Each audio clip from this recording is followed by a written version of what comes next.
Kappa League TV.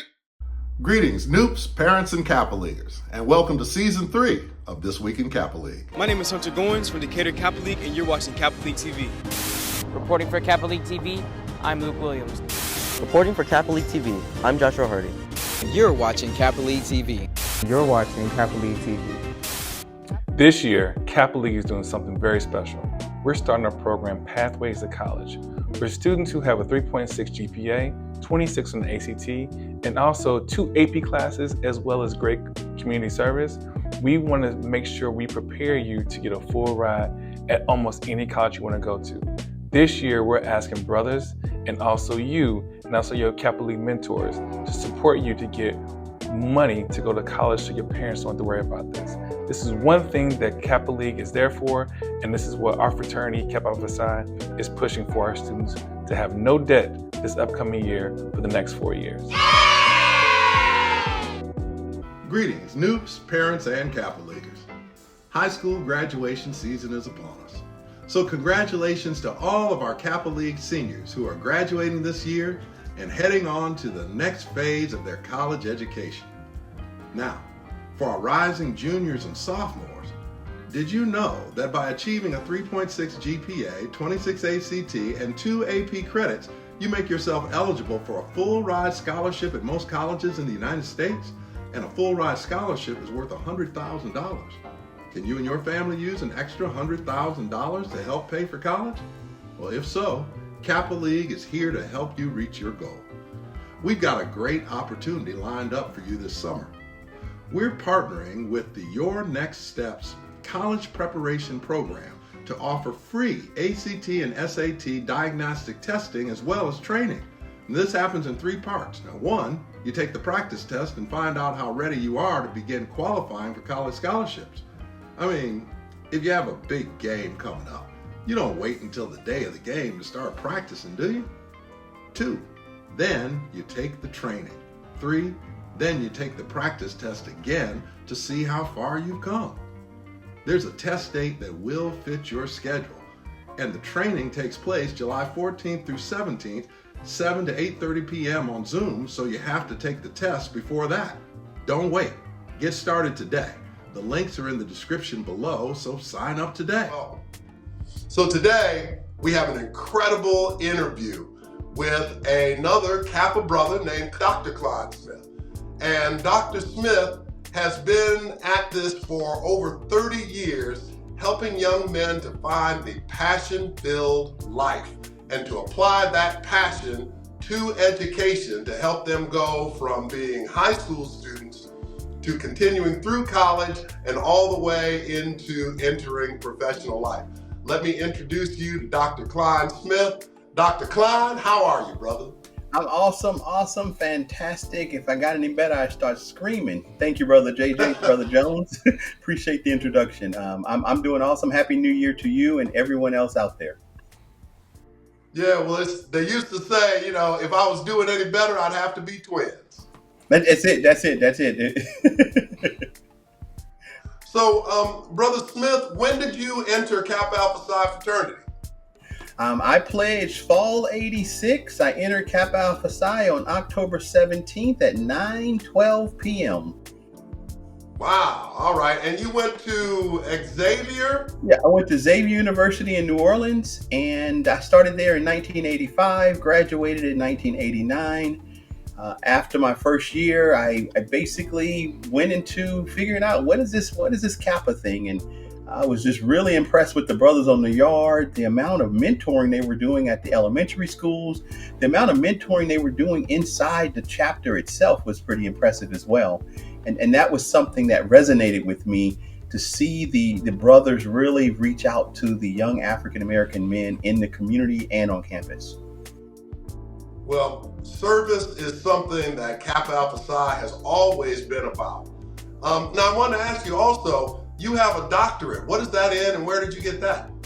So let me go back a little bit. So I graduated from Xavier in '89. I started my career at IBM as a software developer, writing code, programming. And in that process of 11 years working with IBM, I started my first master's degree. And I got that at George Washington Information Technology. I went on and got another MBA from Christian Brothers in Memphis. Then I got my doctorate of software engineering from Southern Methodist University in Dallas. So my doctorate is in software engineering, and it specializes on how do we deliver software solutions from the beginning to the end. So really interesting. What I've been noticing about really successful entrepreneurs is that they start with the idea of finding a problem and then creating a solution. Yeah. So it appears to me that your next steps is a solution to the problem of young Black men getting into college and being successful. So let me ask you, what inspired you to get started with your next steps? I'll tell you, I'm 57, and I say that for a reason. I went to college. I was 18 years old. I chose college, and I had no idea why I chose it, right? I went to school, I chose college, but it was no logic behind it. It ended up being a great decision. Then I started going back to my community, to my high school, even as a sophomore, and talking to the high school students about, hey, where are you going to go to college? Why do you want to go to college?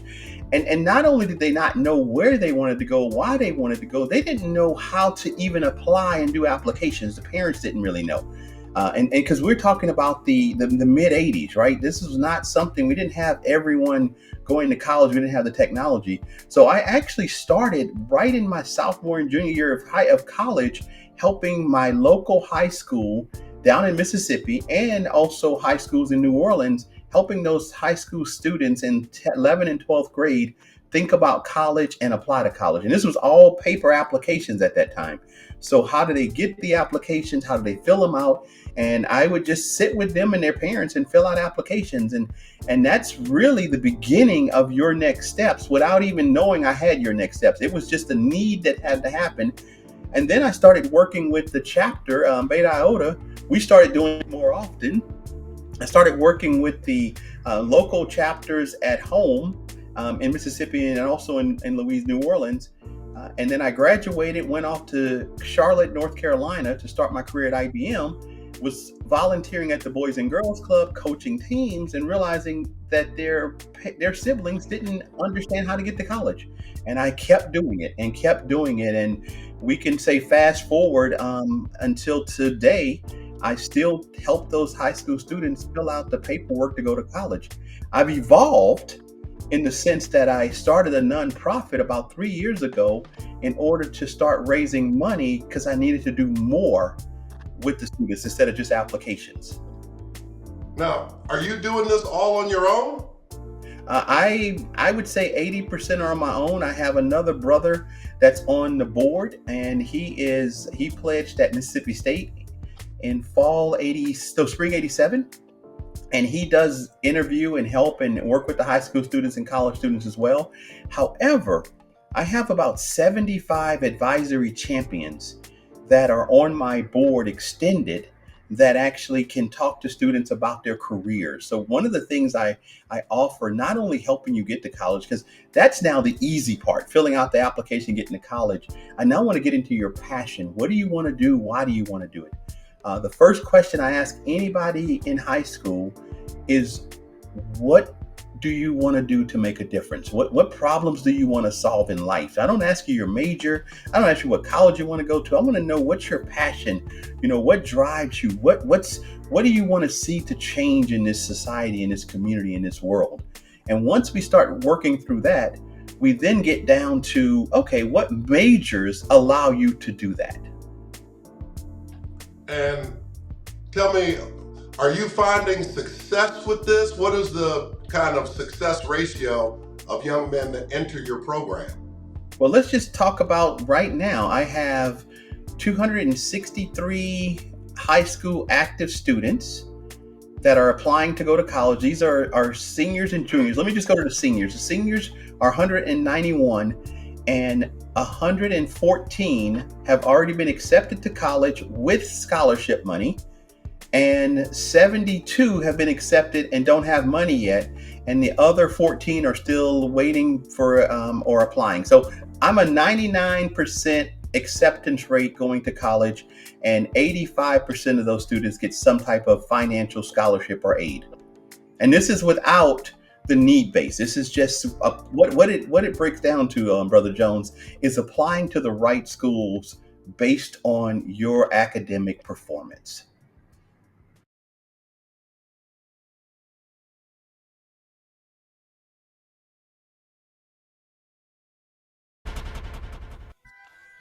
There's 4 types of people in the world. Those who watch the game, those who play the game, those who don't know the game is being played, and last but not least, those who change the game. Game changer. I'm a game changer. Yeah. I ain't come to play the game, I came to change the game. The difference between you and I, we don't think the same. Every day I chase the purpose, I don't chase the fame. The reason we ain't the same, Mr. Hodge ain't your name. I ain't come to play the game, I came to change the game.